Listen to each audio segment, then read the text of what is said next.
मित्रांनो, आम्ही आज चाललो आहे मुंबईच्या गर्दीपासून दूर कोकणामध्ये, जेथे आम्हाला शांतता आणि नैसर्गिक सौंदर्य दोन्ही गोष्टी अनुभवायला मिळणार आहेत.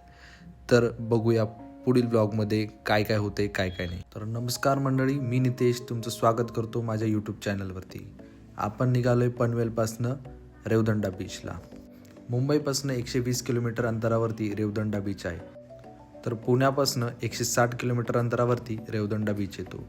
तुम्हाला रेवदंडा बीचसाठी मुंबईहून जर येणार असाल तर अलिबागवरनं नागाव बीच मार्गे तुम्हाला छोट्या रस्त्याने रेवदंडा बीचला जाता येते. जर तुम्ही पुण्यावरून जर येणार असाल तर तामिनी घाटामार्गे रोहावरून डायरेक्ट रेवदंडा बीचला येऊ शकता. रोड खराब असल्यामुळे तुम्हाला 3 ते 4 तासाचा वेळ लागू शकतो. मित्रांनो, आपण सध्या चाललोय कर्नाळा वाईल्ड लाईफ सँच्युरीमधून, जी की पनवेलपासून 20 किलोमीटर अंतरावरती आहे. समोर तुम्हाला जो सुळका दिसतोय तो आहे कर्नाळा किल्ल्याचा भाग.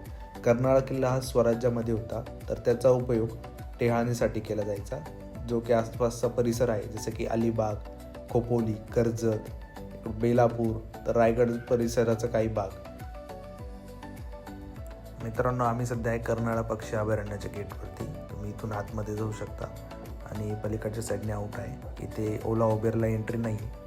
इथे तुम्ही काही माकडं वगैरे पण बघू शकता, पण त्यांना खेळणं म्हणजे आमच्याशी दगाफटका केल्यासारखं होईल. ते समोर किल्ल्याचा सुळका आहे. जास्त वेळ न घालवता आपण पुढच्या दिशेने जाऊया.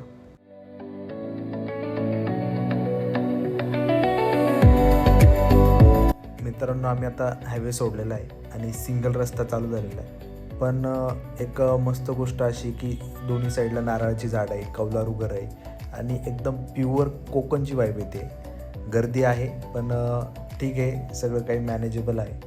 मध्ये मध्ये रस्ते खराब आहेत, त्यामुळे वेळ लागतो आहे. 2 घंट्याच्या ऐवजी आम्हाला 3 घंटे लागत आहेत. तर बघूया पुढं काय काय होतं आहे, कारण पहिल्यांदा जातो इकडे. मित्रांनो, तुम्ही बघू शकता छोटे छोटे रस्ते आहे, साईडला तळे आहे, त्याच्यावरती कमळाची फुलं आहेत, आजूबाजूला मस्त असे नारळाची झाड आहेत आणि छोटे छोटे नागमोडी रस्ते. हीच कोकणची वैशिष्ट्यता आहे. आणि हे बघा तुम्ही, रिसॉर्ट्स वगैरे जागोजागी असे घरं आहेत की ते आपल्याला रिसॉर्ट्स वाटतात, हॉटेल्स वाटतात, पण इथले एक व्हाईबच वेगळी आहे. खरंच एक वेगळा अनुभव येतो आहे.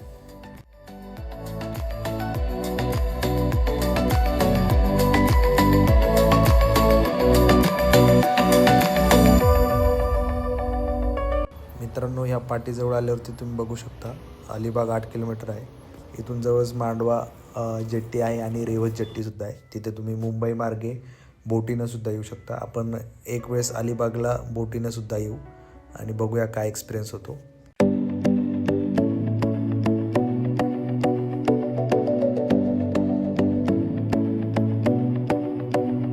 मित्रांनो, आम्ही गर्दीला मागे टाकून केव्हाच या रेवदंड्याच्या बीचजवळ आलेलो आहे, कारण इकडे जास्त कोणी येत नाही. बऱ्याच लोकांना माहिती आहे, पण लोकांना वाटतं की बाबा कायच असेल, पण इकडे शांतता आणि एकदम असं सुंदर बीच आहे.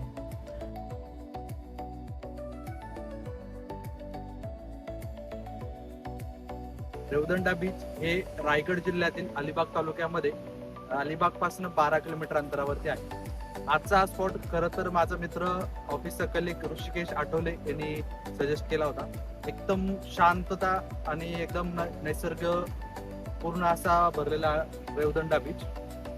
तुम्ही माझ्या मागे बघू शकता की इथे बरेचसे वॉटर स्पोर्ट्स आहे. माझ्या समोर तुम्ही बघू शकता रेवदंडा किल्ला आहे, जो की 1670 मध्ये छत्रपती संभाजी महाराजांनी जिंकलेला होता आणि आपल्या स्वराज्यामध्ये सामील करून घेतला होता. आपण पुढील व्हिडिओमध्ये बघणार आहोत की रेवदंडा किल्ल्याबद्दल, म्हणजे आपण त्याची सध्याची परिस्थिती, त्याचा इतिहास जाणून घेण्याचा प्रयत्न करणार आहोत. आणि माझ्या पाठीमागे आणि साईडला पूर्ण असं नारळाची झाड आहे आणि समोर बघितलं तर तुम्ही बघू शकता की एक मस्त असे डोंगर रांग वगैरे आहे. आणि इकडे तुम्ही समोर बघितलं तर रेवदंडा किल्ला आहे. इथं पॅरामोटरची तयारी चालू आहे आणि इकडे आज रविवार असलं तरी गर्दी काहीच नाही, काहीच म्हणजे 0% गर्दी आहे. या उलट जर तुम्ही अलिबागला किंवा नागाव बीचला गेले तर पूर्ण म्हणजे बीचवरती जागा ठेवण्यासाठी, म्हणजे पाय ठेवण्यासाठी जागा नाही आहे. आणि बघूया आपण आज काय काय होतंय. इथं सेफ्टीची पण व्यवस्था केलेली आहे. जेटस्की आहे, बनाना राईड आहे, त्याच्यानंतर गोल फिरणार राईड्स आहे, बैलगाडीचं वगैरे इथं केलेलं आहे अरेंजमेंट. त्यानंतर तुम्ही बघू शकता आमच्या मॅडम कशा प्रकारे इथं बीचवरती आलेल्या आहेत, ज्यांना की कधीच काही भेटत नाही अशातल्या या आमच्या मॅडम आहेत, ज्या आज बीच बघून एकदम अशा खुश झालेल्या आहेत. ते बघू शकता त्यांचा डान्स वगैरे, काय गांजा फुकून आलेला आहे का काय माहित नाही. त्यांची पॅन्ट ओली झाली म्हणून त्या थोड्याशा नाराज आहेत. बघूया आपण आता पुढे काय काय होतंय. आतापर्यंत तर आमच्या मॅडमने पूर्ण 50% चार्जिंग याच्यामध्ये गाडीवरतीच उडवलेली आहे. 50% मध्ये त्यांचं रील शूट करायचं आहे, आणखी ब्लॉगिंग बनवायची होतं की नाही काय माहिती. मित्रांनो, आम्ही हा किल्ला बनवलेला आहे खूप आता परिश्रमाने. थोडाफार टाइमपास केल्यानंतर आम्ही चाललोय रेवदंडा किल्ल्याकडे. पायी चाललोय, बघूया काय होतंय. तर खूप दूर आहे आणि मॅडम पळत सुटल्या, यांना माहीत नाही की पाय दुखणारे रेतीमध्ये. मित्रांनो, तुम्ही समोर बघू शकता पॅरामोटरची राईड चालू आहे. आम्ही त्यांना जाऊन विचारलं होतं प्राईस काय, तर 1,500 रुपये पर पर्सन होईल. बार्गेनिंगमध्ये त्यांनी काहीच कमी केले नाही. सो आम्ही पॅरामोटरिंग करण्याचं कॅन्सल केलं आणि आमचं मेन स्पॉट रेवदंडा किल्ल्याकडे आम्ही चाललेलो आहे.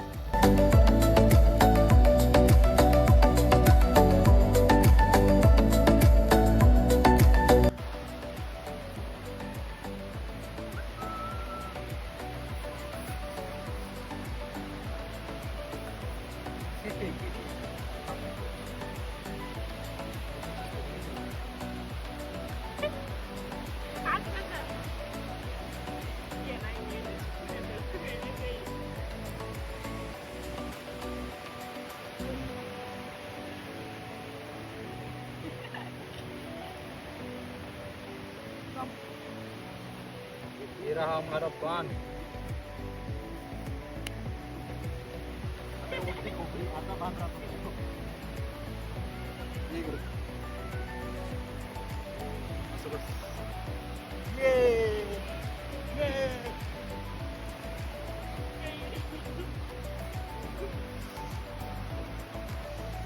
मित्रांनो, तुम्ही बघू शकता आमचा फालतूपणा.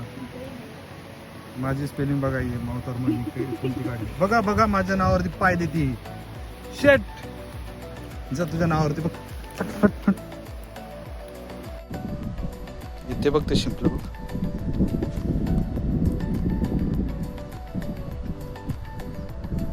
वाव. आम्ही चाललोय आता रेवदंडा फोर्टला. बघूया काय माहिती भेटते का. गुगलवरती विचारलं तर सांगितलं 1670 पर्यंत संभाजी महाराजांनी हा किल्ला स्वराज्यामध्ये स्थापन केला होता. अलिबागचं बीच आता पहिल्यासारखा राहिलेला नाही असं म्हणतात. तिथे काळंशार पाणी, इंडस्ट्रियल एरिया आणि पर्यटनाची खूप मोठी इंडस्ट्री उभं राहिल्यामुळे जे पाहिले ते लोक तिथंच जातात. त्यानंतर इथं आपल्याला एक मस्तपैकी मला वाटलं होतं दगड भेटेल, पण इथं काय भेटलंय काय माहिती. तर आपण कुठं होतो, हां त्याच्यानंतर एक अजून फेमस तयार झालेला बीच तिथं नागाव बीच. सगळेच म्हणतात नागाव बीच भारी. तर नागावला जाण्यापेक्षा म्हटलं चला रेवदंडाला जाऊ. तर ह्या मॅडम म्हणतात की इथं तर कोणीच नाही. आता यांना काय कळणार की शांततेचं महत्त्व काय. बघा, यांनी अजून एक शोध लावलेला आहे. आज किती शिंपले जमा करणार काय नाही.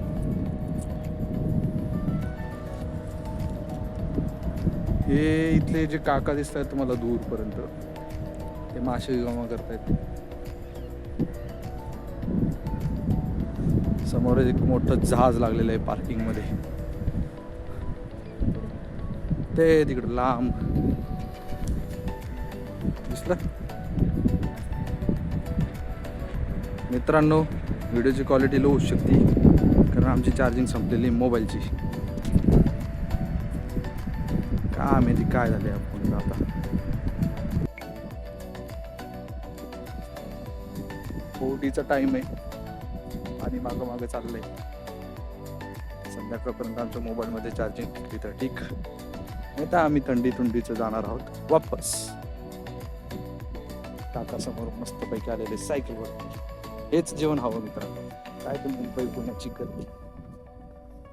40-45 हजार पगार कमवा, 12.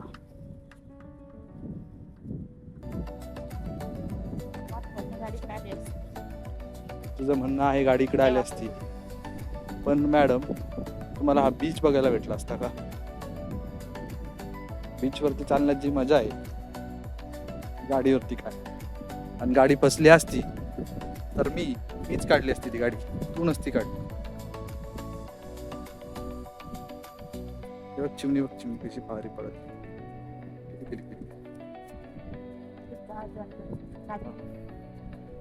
जहाजच आहे तिकडे, हेच सांगत होतो मी तुला. आम्हाला थोडंफार समुद्रात जावंच लागणार आहे कारण आमचे पाय रील काढण्याच्या नादात वाट लागली.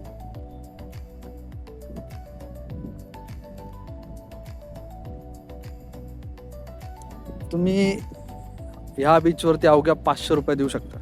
500 रुपयाचं पेट्रोल टाकलं की आपल्या 2 व्हीलरला किक मारायची आणि यायचं. पण आम्हाला या ट्रिपसाठी 3000 रुपये लागलेले. मॅडमसाठी ड्रेस, माझ्यासाठी शर्ट पॅन्ट जी की मला आलीच नाही. त्यानंतर काय ते एक स्टँड घेतले आम्ही कारण आमचे फोटो काढायला कोणीच नाहीये. असं तऱ्हेने गेलेलं आहे सगळं. काय मी काही पण बनवणार आता. मित्रांनो, इथं खूप सारे दगड आहेत. आता हा दगड मी तिच्या डोक्यात घालायचा विचार चालू आहे, पण दगडाची मजबूती तुम्ही बघू शकता. तो दगड मलाच वापस लागला, वाट लागत.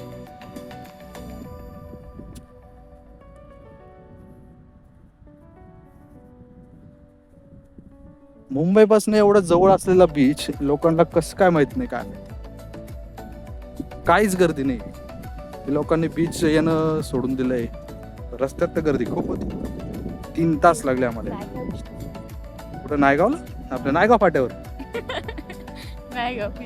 नागाव बीच असतं बे ते.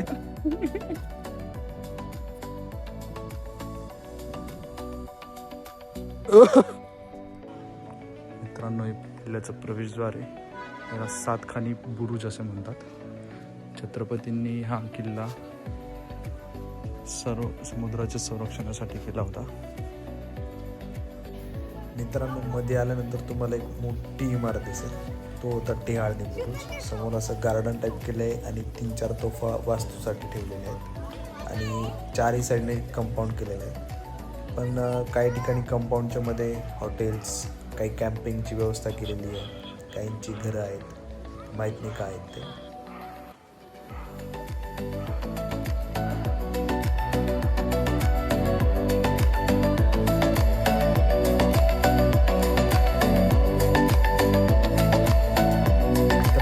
छोटासा किल्ला बघता बघता आता आम्हाला लागलेली भूक आणि आम्ही आता चाललो जेवायला.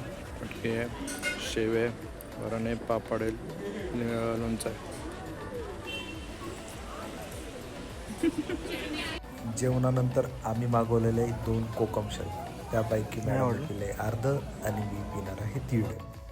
कोकणात जर तुम्ही येणार असाल तर नॉनव्हेजवाल्यांची मजा आहे. इथे माशांचे प्रकार, नॉनव्हेजमध्ये कोंबडी काय असेल नसेल ते आपल्याला काय माहीत नाही. आपण व्हेजिटेरियन माणसं आहेत. आम्ही जेवण झाल्यानंतर किल्ल्याच्या मागच्या साईडला आता बीचवरती जाणार आहोत. मॅडमने केला आहे ड्रेस चेंज. फुल तयारीत आहे रील बनवायच्या. पण बघूया काय होतं आहे. दगडातून जायचं आता खाली. मस्त सनसेट आहे, व्ह्यू मस्त आहे, गर्दी कमी आहे. पण थोडी हळू गर्दी वाढत चालली आहे कारण आता हा जो बीच आहे तो स्पेशल आहे प्री वेडिंगसाठी. सगळे इथं कपल्स आलेले आहेत प्री वेडिंग करायच्या तयारीत. कॅमेरामॅन्स आहे, काही जण आपले चालू आहेत, काही जण ड्रोन उडवत आहेत, भरपूर काही आहे. बघूया आपला शूट कसा होणार आहे ते. मित्रांनो, एवढं छान वातावरण आहे आणि ह्या भिंतीच्या बाहेर एवढे मस्त फोटो येत आहेत आणि तुम्हाला काय सांगू, खरंच एकदम छान असं सुंदर आहे. मॅडम तर नुसतं पळतायत माझा व्हिडिओ काढ, माझा फोटो काढा असं चालू आहे. पण माझं वेगळंच चालू आहे काहीतरी.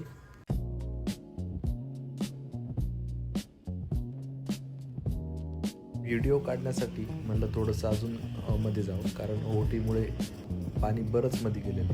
तर आम्ही मध्ये जायचा प्रयत्न करतो आहे. रस्ता पाहून चालतो आहे कारण मागच्या एकेत आम्ही व्हिडिओ नाही काढला पण आमचे पाय फसले होते म्हणून मॅडम रस्ता शोधत चालत आहे. पण काय करणार. मित्रांनो 6 वाजलेले आहेत आणि आजचा दिवस वेल स्पेंड झालेला आहे. नेहमीप्रमाणे इथं गर्दी वाढत चाललेली आहे. मोस्ट ऑफ द लोक प्री वेडिंगवाले आहेत. आमच्या मॅडमनी पण पोस्ट वेडिंगसाठी ड्रेस चेंज केलेला आहे. इकडं मुलं क्रिकेट खेळत आहेत. मस्त झाला आजचा दिवस, एकदम छान. आणि जाता जाता आमच्या शूजची अशी वाट लागलेली आहे. तर हा सनसेट आम्ही बघून आता जाणार आहे. सनसेट तुम्हाला दाखवला असता पण आमच्याकडे चार्जिंग नाही.